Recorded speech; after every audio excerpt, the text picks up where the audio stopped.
Sveiki ponai ir ponios, į eterį grįžta laida Ūkininko ratai.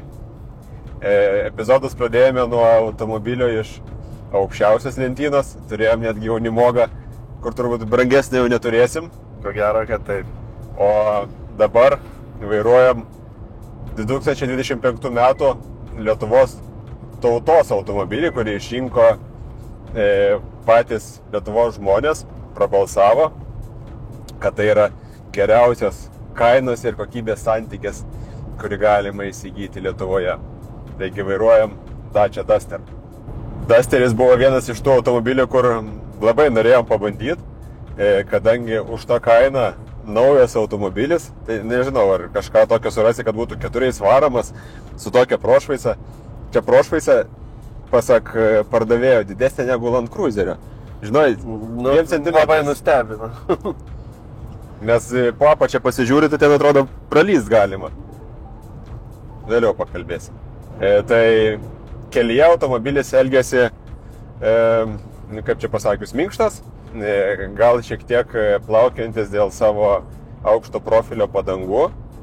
Tai važiuojant leistinų greičiu, to stabilumo pakanka. Čia nėra kažkokio sportinio pojūčio. Vairavai pats. Jo, šiaip tik viršijus labai jau greitai, po to jau toks nebestabilus pasidaro, o tiksliau net nebestabilus, o tiesiog gal toks neįprastai gyvas, sakykime. O šiaip tai labai nustebino ir trauka, aš labai nustebau, kad 1.2 variklis. 1.2 variklis ir 130 arklių, jeigu neklystu, ir 4 varomi ratai. Tai nusukom nuo kelio į žvyrkeliuką, galim nebijoti, kad dugnu užkabinsim kažką per vidurį šiame vieškelyje, nes su tokia prošvaisa galima judėti tikrai drąsiai. Pabandysim surasti ir kokią balą ir išbandyti tą 4 varomųjų ratų sistemą, nes čia kardaninė sistema su palėtintoju, su diferencialo blokavimu, tai teoriškai automobilis turėtų nuvažiuoti per purvą tikrai toli. Atvažiavo, man rodos, į kiemą. Na, aš galvojau, kad tu žinai, kur važiuoji. Ne, matau kelią. Taigi mes džipu važiuojam. Kutena žolė. Jo. Tai mes su džipu. Filmuoja, tai va. Nuvažiuoji į lauką ir apsisuki nebijodamas. Mano laukia taip apsisuktų, būtų ir skilutę nežinau turėtų tą mašiną. Kol užsivestų. Oi, pala, problem. Seniai važinėjau su mechaniku.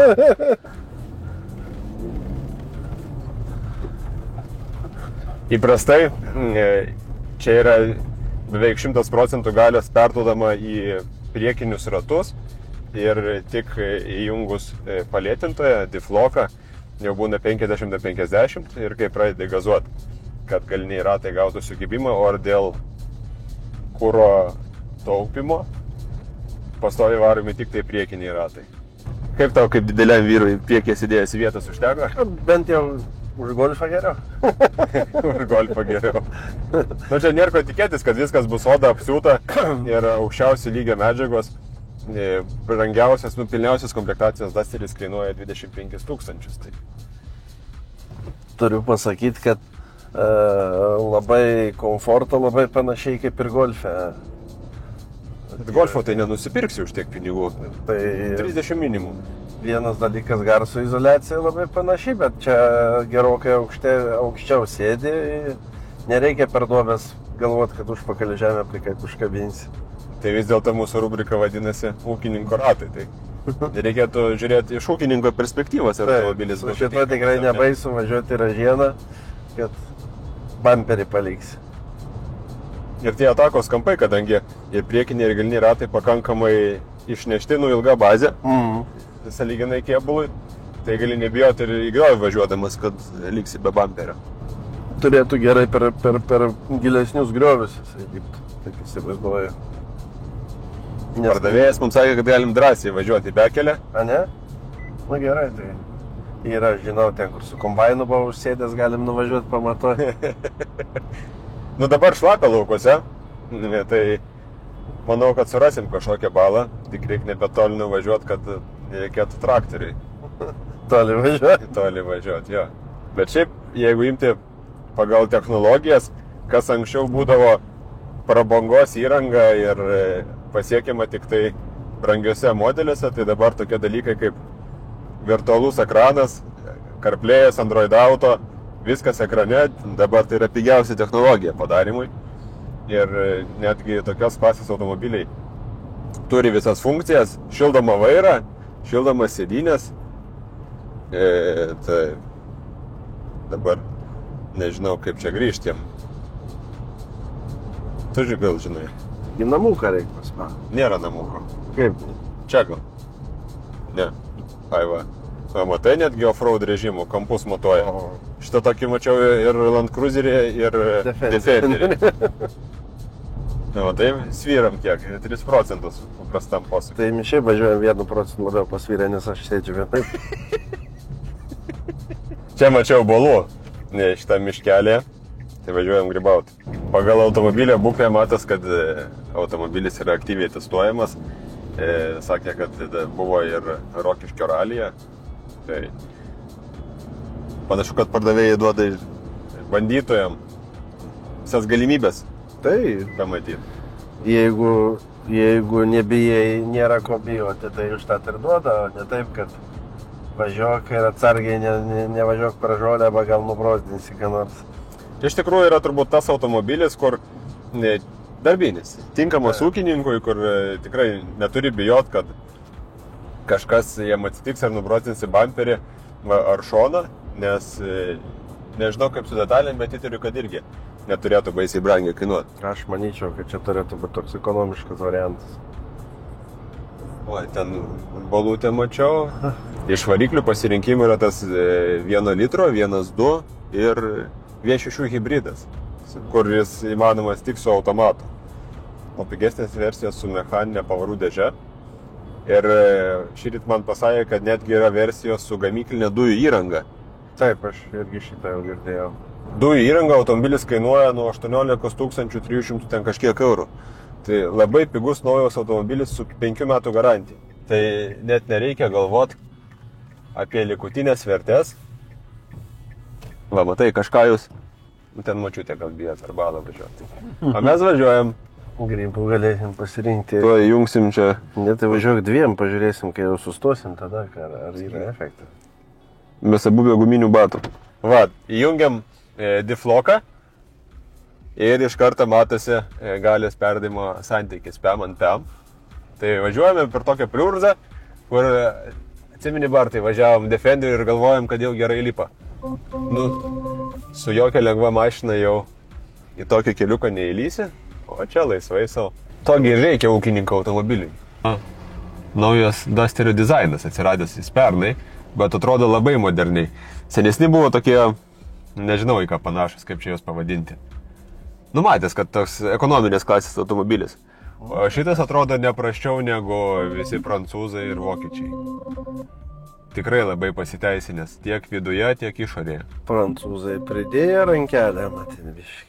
Viduje padaryti specialūs elementai, nei viename automobilyje to nemačiau. Yra tvirtinimai 6 vietose. Čia kažkaip... O. Yra priekė, yra gale ir yra originalūs Dacia priedai. Tai telefono laikiklis, žibintuvėlis, gėrimų laikiklis, kur gali pagal save individualiai šitus dalykus užsisakyti ir naudot. Tai visą laikį ieškai. Įmi pirki siurbtukus, lipdukus ir panašiai, kad prisitvirtinti savo daiktus, o čia originalas. Tai šita labai faina funkcija, man patinka. Porsche neturi tokio? Neturi. Nu, jau su Passatu čia nepavažiuočiau. Į pirmą valą jau su Passatu neliptam. Lipt gali, išlipti, kaip žinai, lipt tai gali į valą su Passatu. Kažkaip čia vis miškas tankėja, nežinau, kur mes čia nuvažiuosim. Tokiuose sąlygose tai gerai, kad automobilis nėra didelis kaip kiti visureigiai. Tai ir nereikia bijoti visų šakų, kur prie keliukų. Gamintojo brošiūroje buvo parašyta, kad bamperiai pagaminti iš įbrėžimam atsparaus plastiko perdirbto. Reikia išbandyti? Nežinau, ar čia tik tai reklaminis triukas, ar tikrai galima patikrinti. Iškart įsijungia, man atrodo, kad galima įsijungti ir kameras. All road. Ai, čia taip pat. Tai gali pasirinkti, kurią kamerą naudot. Reiškia, gali matyti šoną, kairį arba dešinį ratą, jeigu įveikinėjai kažkokias kliūtis. Kaip Defenderį. Taip. Automobilis seka naujausias automobilių dizaino tendencijas su savo kampuotu, kaip čia dar pasakius, dėžutės formos dizainu. Tai tą patį sakėm ir apie kitus automobilius, ir apie Defenderį, ir apie Land Cruiserį. Neatsilieka ir Dusteris, ir iš tikrųjų man Dusteris yra vienas iš geriau atrodančių automobilių apskritai rinkoje. Nes taip jį pažiūrėjus, net nepasakysi, kad tai yra ekonominės klasės automobilis, 8-vikiniai ratai, aukšta prošvaisa, pabrėžtos arkos plasmasinės, kurios gali pasikeisti, jeigu sugadini, ir tai turėtų nebrangiai kainuoti. Tai užtikrina ir automobilio praktiškumą. Iš priekio automobilis irgi atrodo pakankamai agresyviai. Sudėtos į formos LED lempos, žibintai. Čia turbūt nieko nepasišviečia. Dačios naujas logotipo dizainas. Kas čia dar? Stogo bagažinė. Tai čia yra fiksuota, o kitos versijos turi ir, neprisimenu pavadinimą, bet kaip Subaru turėjo sistemą, kad skersinį iškart pasiverčia į šoną ir gali stogo bagažinę montuoti. Automobilio prošvaisa, dar kartą pasikartosiu, 21,7 cm. Tai yra jau didelių visureigių rodiklis, tad šiuo automobiliu galite drąsiai važiuoti per kliūtis, per bordiūrus, jeigu gyvenate mieste, arba laukais, ir nebijoti, kad karteriu pasieksite pirmą sutiktą akmenį. Bagažinė pakankamai talpi kaip tokio dydžio automobiliui. Tai va, telpa ir vaikiško kėdutė, ir mūsų porą krepšių. Jeigu montuot lagaminės, tai 30 kg lagaminai iki uždangalo tikrai tilptų. Pabandysim pasižiūrėti automobilio vidaus erdvę, atsisėsiu patogiai už vairo, o Veslavas už manęs. Pasistumk į priekį iki galo.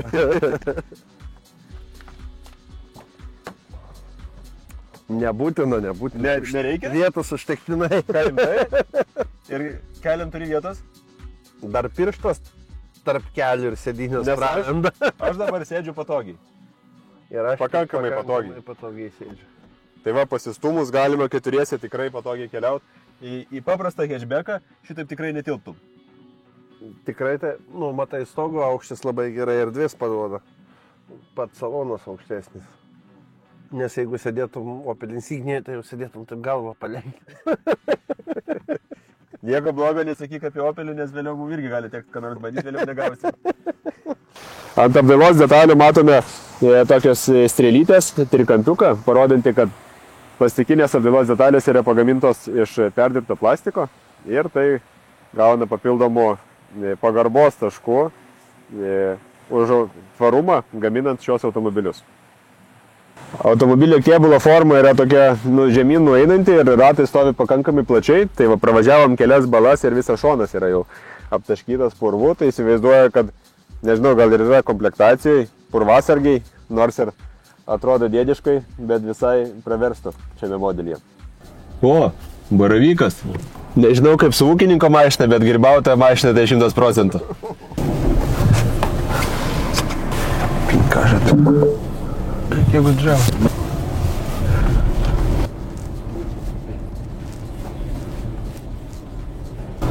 Nesulaviruosi, dar medžiais įtaškysi. Ar tu užsidaryk langą, buvo pritaškys.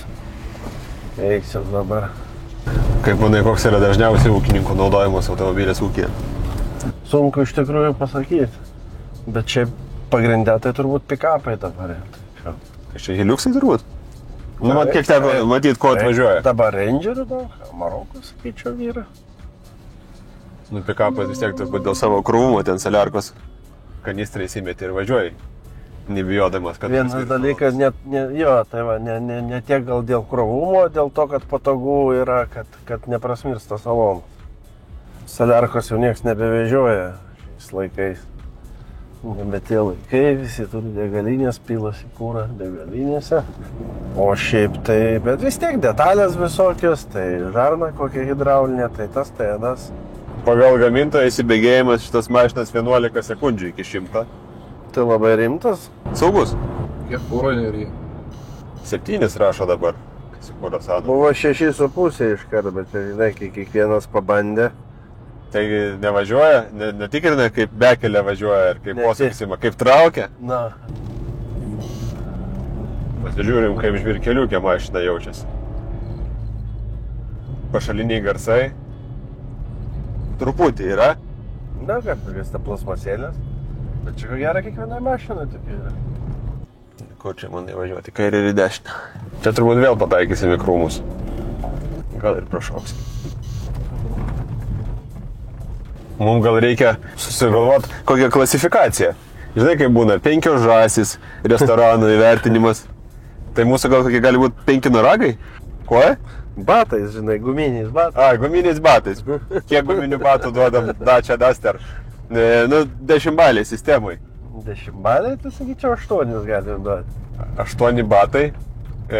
Komforto prasme, gal kokie 6-7. Taip, sutikčiau. Kainos kokybės santykis tai 9-10 vienareikšmiškai. Ergonomika čia irgi labai gera. Važiuot va dviese, tokiam darbiniam sąlygom, tai vietos pilnai pakanka už vairo. Tai irgi labai gerai. Bekelė, super. Per balą pravažiavam, kur būtų daugiau negu natūralios judėjimo sąlygos keliuose. Tuomet kokie dar gali būti kriterijai? Kur ekonomija, tai čia 7 litrai, tai turbūt neradiklis. Vienintelis tik tai minusas, žinai, koks yra čia, kad reikia į kitą degalinę važiuoti. Į kitą? Ai, nėra dizelio. Nėra dizelio, va čia yra toks minusas, yra arba benzas, arba hybridas. Arba dujos. Arba dujos, va, teisingai. Tai čia tikrai gal šiek tiek trūkumas, nes kiekvienas ūkininkas renkasi dizelinę mašiną. Tuomet kokie čia dar kriterijai gali būti? Komplektacija, tai čia viskas kaip kiekvienoj šiuolaikiškoj mašinai, nieko netrūksta. Šviesų netikrinom, sakė tik tai ilgosios šviesos yra halogeninės, o šiaip visa kita yra ledai, bet iki nakties čia turbūt nevažinėsim, netikrinsim, ledai visur gerai šviečia. Tai 8 batai. Aš pritariu irgi, kad tvirtas 8 yra. Tai neveltui turbūt ir tautos automobilis. Tai manyčiau vis tiek pagal pragyvenimo lygį gal ir pagal poreikius visas tas skaičiuojama.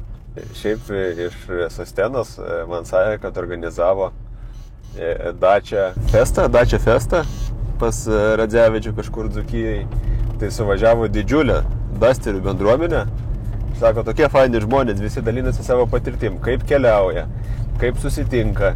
Tai čia kaip ir su kitom mašinam, kūrėsi bendruomenės apie brendą. Nu tai taip, nes sakykime, kad ko gero įperka tokie paprastesni žmonės, žinai, pasižiūri, važiuoja daug Octaviam, važiuoja, tarkim, Volkswagenais, bet kiek 9 iš 10 yra darbinės mašinos, valdiškas, kaip sakė. Kaip Gruzijos kalnuose, jaučiame. Jau čia mes ne Gruzijai, o Vilniaus rajone. Kaip piemenys. Nu taip man dar gyvenime nėra buvę Lietuvoje.